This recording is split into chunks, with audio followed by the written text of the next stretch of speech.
কিছুদিন আগে মেদিনীপুর থেকে একটা অর্ডার এসেছিল রুদ্রাক্ষর, সেক্ষেত্রে আমি ওনাকে সাতমুখী রুদ্রাক্ষ সাজেস্ট করেছিলাম ওনার কাজকর্ম এবং আর্থিক উন্নতির জন্য।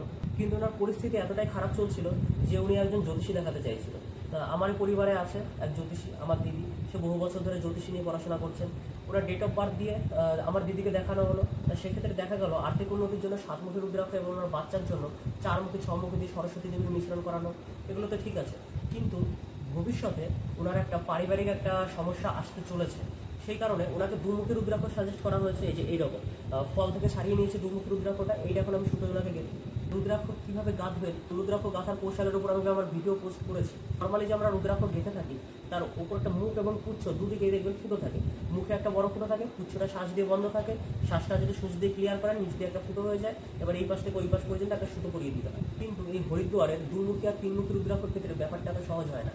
কারণ এই হরিদ্বারের দুমুখী আর তিনমুখী রুদ্রাক্ষর জন্য উপরে ফুটোটা তো থাকে মুখটা, কিন্তু পুচ্ছের দিকে সেটা শ্বাস দিয়ে বন্ধ থাকে না, সেটা ফুটো করতে হয়। আর এখানেই হচ্ছে মেন সমস্যা, অনেক রুদ্রাক্ষ ভেঙেও ফেলে, ফাটিয়েও ফেলে। আমাদের এমন কিছু নিতে হবে যাতে আমরা প্রেশার দেবো না, কিন্তু খুব সহজে এটা ফুটো হয়ে যাবে, যাতে এটার কোনো ক্ষয়ক্ষতিও না হয়। তারই কিছু উপায় আমি আজ আপনাদেরকে দেখাবো।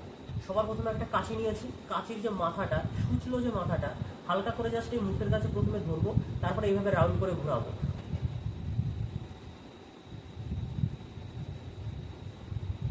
এই যে দেখেছেন কত সুন্দরভাবে দেখো ধীরে ধীরে ঢুকে যাচ্ছে।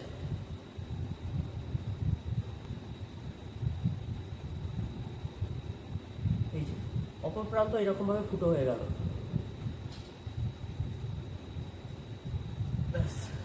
দুমুখী রুদ্রাক্ষর ক্ষেত্রে ফুটো করে এই যে সূচটাকে যে এই প্রান্ত থেকে ওই প্রান্ত দিয়ে বার করা, এটাই হচ্ছে সব থেকে বড় কাজ।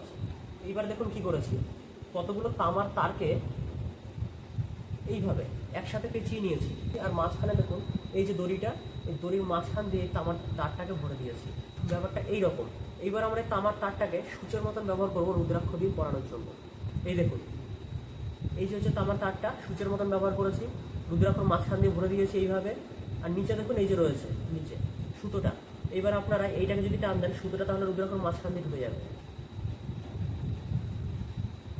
ব্যাস, এই যে একবার ঢুকে গেছে। এবার আর আমাদের এই তামার তারটার কোনো প্রয়োজন নেই।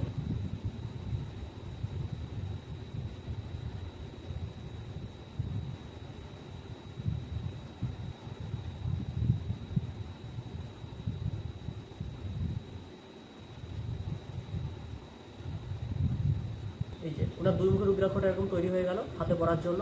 এবার এটা ডেলিভারির জন্য প্রস্তুতি নিতে হবে।